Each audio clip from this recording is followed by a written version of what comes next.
The headlines called it a historic reunion, a father and son back under the same roof after years of silence, grandchildren meeting their grandfather, the King of England, for the first time in 4 years. The photographs looked warm, the statements sounded hopeful, and for about a week the world was told a story about a family finally finding its way back to each other. But here's the thing about royal stories. The picture you're shown and the picture that's real are almost never the same picture. Because according to royal biographer Christopher Andersen, behind those headlines was a very different visit. A visit where the accommodation Harry's family expected was quietly taken away, where the security he'd been asking for since 2020 never came, where Meghan barely stepped outside, not because of protocol, but because of fear, where the couple packed up and left Britain earlier than planned, and where, through all of it, one member of the family never showed up at all. Today we're going to walk through that visit the way Harry and Meghan may have lived it. Not as a news story, as a family story. Because when you strip away the palace language and the careful photographs, what you're left with is something much simpler and much sadder. A man who brought his children home to meet their grandfather and spent the entire trip being reminded that home isn't really his anymore. And it started before they even unpacked. To understand what happened, you have to understand how the royal family communicates. They almost never say things directly.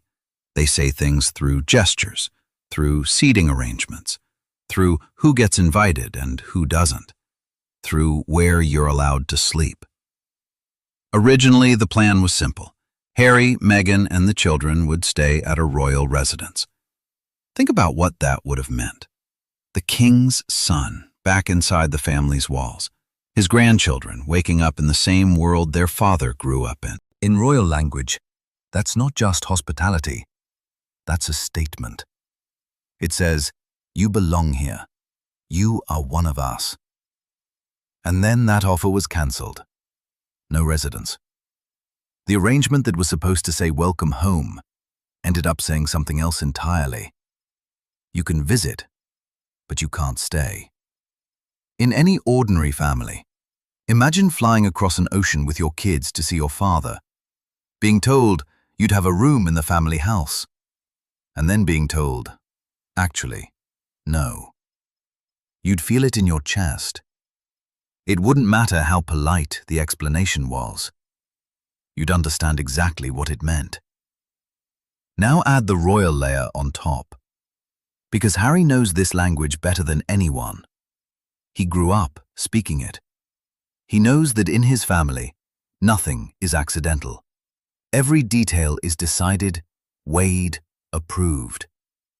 So when the residence disappeared, he didn't need anyone to spell it out.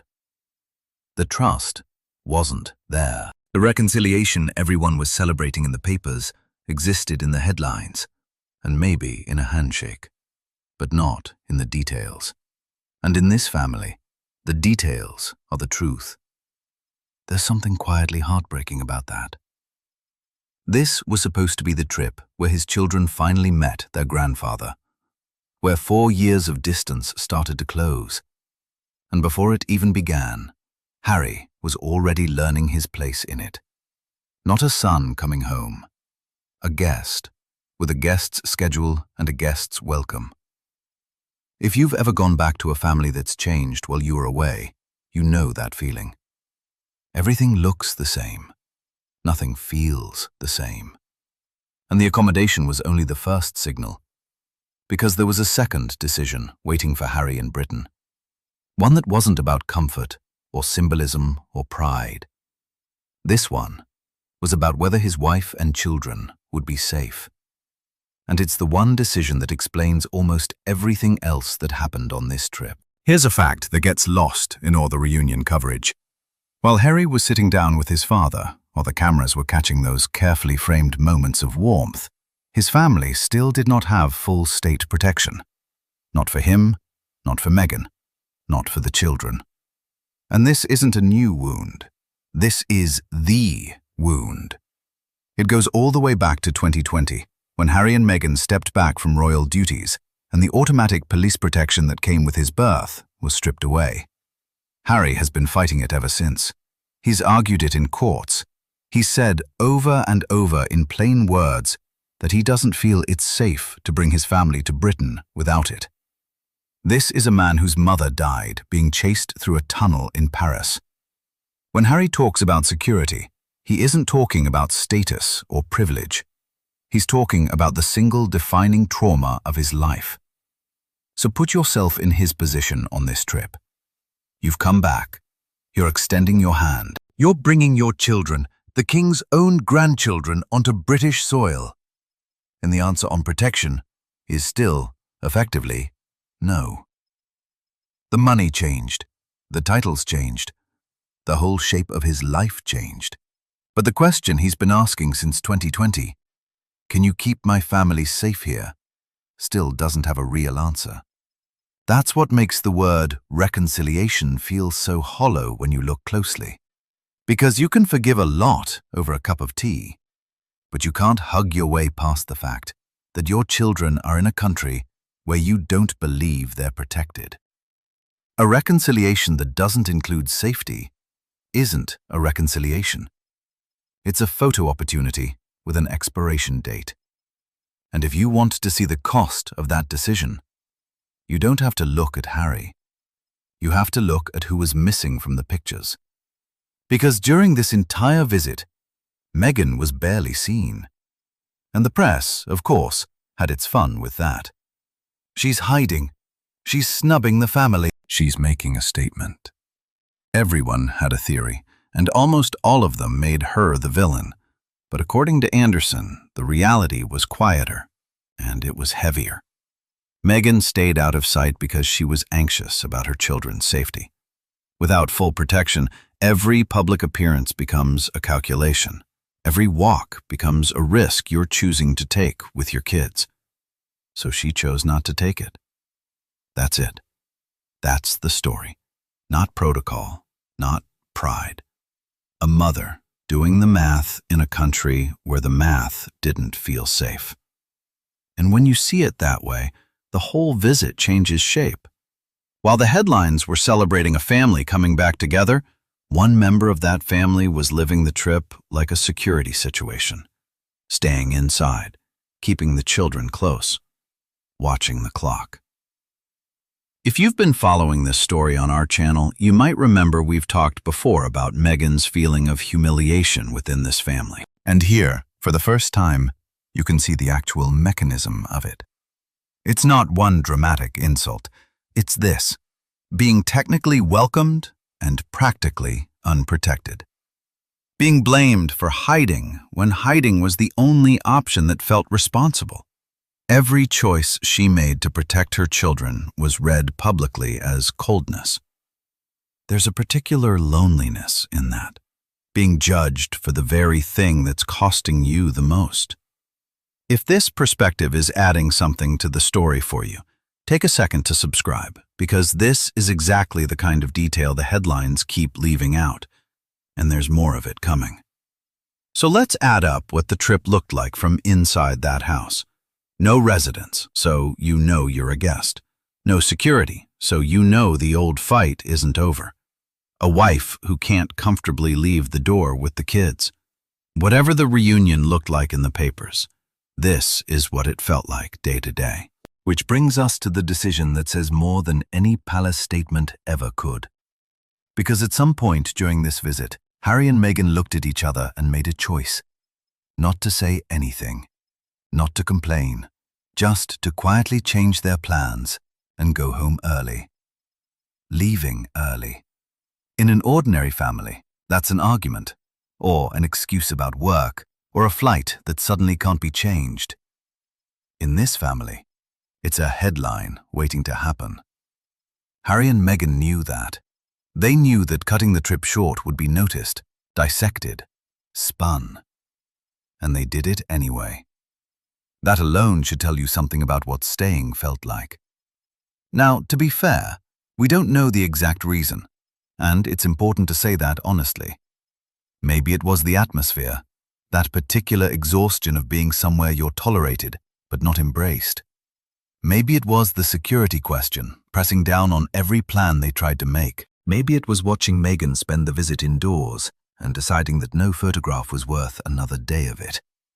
Or maybe it wasn't one thing at all. Maybe it was all of it at once. The residence, the protection, the silence from certain corners of the family, stacking up day after day until someone finally said out loud what both of them were thinking. Let's just go home. And notice what that word means now. Home. 4 years ago, leaving Britain was the controversial choice, the thing he had to explain and defend. On this trip, Britain had become the place they were leaving, and California the place that pulled them back. Somewhere in the middle of this visit, that quiet reversal completed itself. The early departure wasn't a scandal. It was an answer. You can announce a reconciliation, but you can't announce warmth. Warmth either exists in the room or it doesn't. And when it doesn't, people leave. But before they left, there was one more absence hanging over this entire trip. One empty space that no reunion with the king could fill. Because there's a name we haven't mentioned yet, and its absence is the loudest thing about this whole story. William. During the entire visit, the entire time Harry was in Britain, shaking his father's hand, introducing his children to their grandfather, the brothers never met. Not a dinner, not a handshake, not 10 minutes in a hallway. Nothing. And this is where the reunion narrative really falls apart. Because think about what these two boys used to be to each other. They walked behind their mother's coffin together. Two teenagers, side by side, in front of the whole world, sharing a grief that no one else on earth could fully understand. For most of their lives, they weren't just brothers. They were the only two people who knew what it was like to be them. And now one of them flies 5,000 miles, brings his children to meet the family, sits down with the father he's been estranged from, and the other one simply doesn't appear. No public reason, no statement, just distance, maintained with the kind of discipline this family reserves for the things that matter most to them. Here's what makes that so devastating for the reconciliation story. Peace with Charles was supposed to be the hard part. He's the king. He's the one with the institution to protect, the biggest title, the most to lose. If Harry could mend things with him, surely the rest would follow. Except it didn't. The door to the father opened, at least partway. The door to the brother stayed shut. Which tells you the deepest wound in this family was never really between Harry and Charles. It's between the two boys who walked behind that coffin, and who now can't be in the same country without the world counting the miles between them. So the visit ends. The bags are packed. The children have met their grandfather, and the couple flies home carrying a strange, unfinished feeling. Something happened on that trip, but what exactly? A beginning? An ending? A polite goodbye dressed up as a hello? It turns out the people closest to this story can't agree on that either, and the two answers they give couldn't be further apart. So what did this trip actually mean? Ask the people who watch this family for a living, and you'll get two completely different answers. The first comes from Christopher Andersen himself, the royal biographer whose account we've been following this whole time. His read is blunt. He believes this visit may have finally settled something in Meghan's mind. That after the cancelled residence, the missing protection, the days spent indoors watching her children like a bodyguard, she came away convinced, maybe once and for all, that her life is in America. Not as a compromise, not as an exile, as a home. In his version of events, this trip wasn't the first step back to Britain. It was the last argument for never fully returning. And when you line that up against everything we've walked through today, you can see why he'd say it. Imagine being Meghan on that flight home. Your husband got his moment with his father, and you're glad for him, genuinely. But what did the trip give you? A week of anxiety in a country that made it clear, in a dozen quiet ways, that it will receive you, but never quite embrace you. If that was the reconciliation, what would ordinary life there look like? Sometimes you don't decide to leave a place. The place decides for you, one small refusal at a time. But here's where we have to be honest with you, because this channel isn't in the business of selling one version of events as gospel. There's a second voice in this story. Another source close to the matter pushes back on Andersen's conclusion, and their argument is worth taking seriously. The royal family's private conversations, they point out, are never disclosed. Never. What was actually said between Harry and Charles behind those doors? What was promised? What was apologized for? What was left unsaid? No biographer was in the room for any of it. Anyone who claims to know what Meghan decided in her heart is, at some level, guessing. And that's the uncomfortable truth about every royal story, including this one. We can verify the visible facts, the accommodation that was withdrawn, the protection that wasn't granted, the public appearances Meghan didn't make, the early departure, the meeting with William that never happened. Those are the bones of this story, and they're solid. But the meaning of those facts, what they felt like from inside, what they changed, that's where the facts end and the interpretation begins. Andersen reads the evidence and sees a door closing. The other source says nobody outside that family can read it at all. We've given you both because you deserve both. And honestly, the space between those two versions is where this whole story actually lives. So let's put the two pictures side by side one last time. The official one, a historic reunion, a father and son reconciled, grandchildren meeting their grandfather, a family healing in front of the world. And the one underneath, a cancelled room, an unsolved security fight dragging into its 6th year, a mother keeping her children behind closed doors, an early flight home, and a brother who never showed his face. Both of these pictures are real, in a way. One of them is what the family wanted us to see. The other is what the people inside it apparently lived. And that gap raises the question this whole story has been building toward.